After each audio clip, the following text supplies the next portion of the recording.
Then I guess she had to crash. Valium would have helped that patch. I said, hey babe, take a walk on the wild side. I said, hey honey, take a walk on the wild side. And the colored girls say, do do do do do do do do do do do. That is genius. That is a genius line right there. That.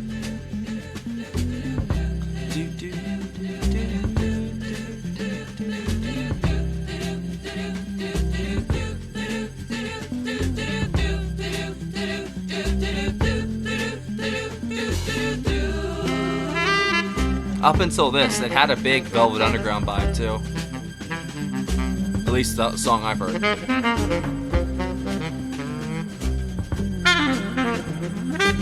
Ronnie Ross.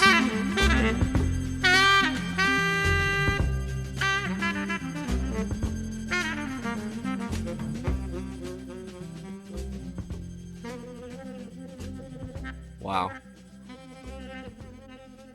And that was 72, right?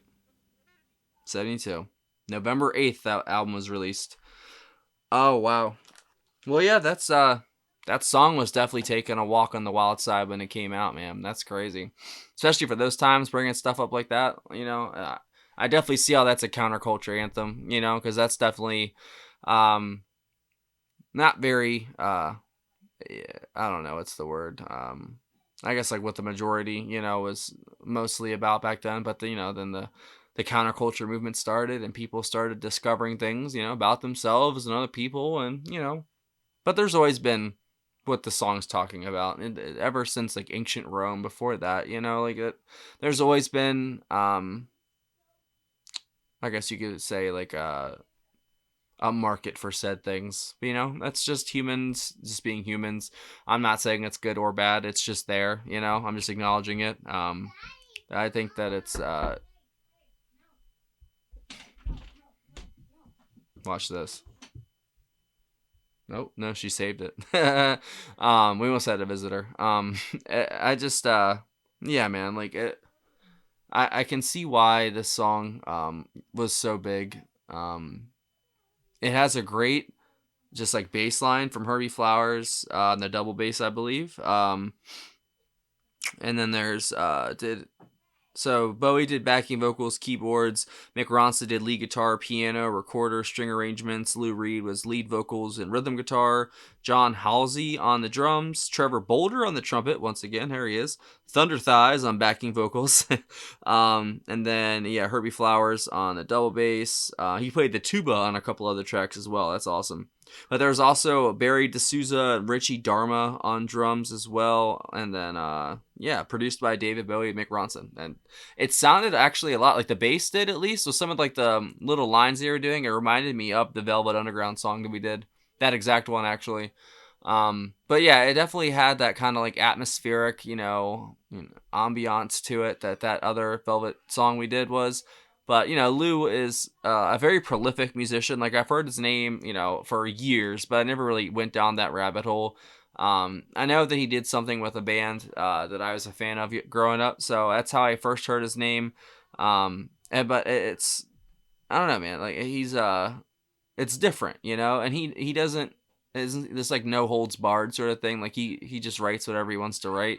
And I like that he, included a lot of like slice of life sort of stuff in the lyrics in this, because it gives it a lot of charm and personality when it's like names and people are being named and, in ways, and there's events happening. And, what I'm saying? Like, it's definitely very risque, and there's a lot of stuff in here that probably wouldn't fly. Well, I mean, I guess it did fly technically back then because it came out back then. But, socially and like what the societal norms were back then, it's definitely way out there. And I really appreciate that it's very progressive in that manner.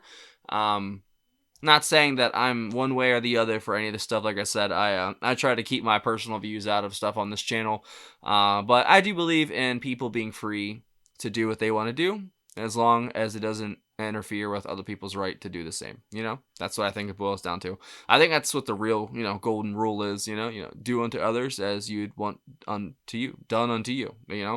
So if people want to do that, let them do that. Who's it hurting?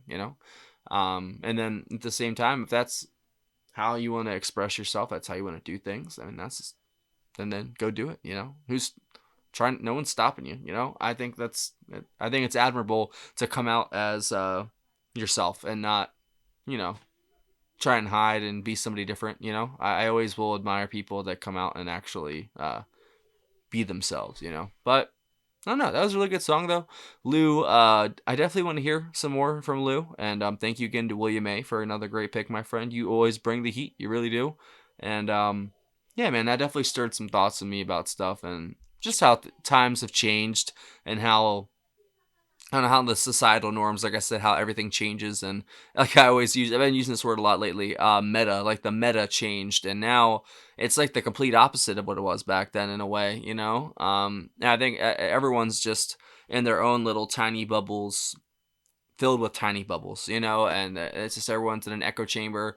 And that's why, you know, I try not to be like that. You know, I always, you know, try to tell it how it is, even though I try to be positive about things, you know, I try not to, if I don't like something, I'll definitely acknowledge it and say something about it, but I'm not going to harp on it. Like, it's art. Everything's subjective. Like, who cares, man? There's very few objective things in life, I feel like. And if there is objective things, you know, I think they're still up for debate. I'm one of those people that I feel like, you know, everything is ever evolving, everything's ever changing. We're always learning, we're always finding out new things, but we're also regressing and, you know, all that stuff at the same time as well. We're contracting and losing knowledge. We're gaining stuff as we lose stuff. That's how it works. You know, you can't destroy matter in the universe. Energy and stuff can only be conserved or transferred and into something new. And that's what happens is we take the old and we build the new. And unfortunately, I think nowadays people just don't respect the building blocks they're using to build the future. You know, they don't respect the people that came before them, and they don't respect what they built. You know, they just kind of take from it and pilfer it and just, you know, call it their own, which I think is despicable in a way. But that's it, though. I'm going to leave it there so I don't go any further. And yeah, that was great. Thank you again, William, and I will see y'all later. Patreon, right there. That's a picture of it. There's a link in the description, and if you join the $15 tier up, you get one free request a month. Join any tier, get access to all of our block videos and full album reactions.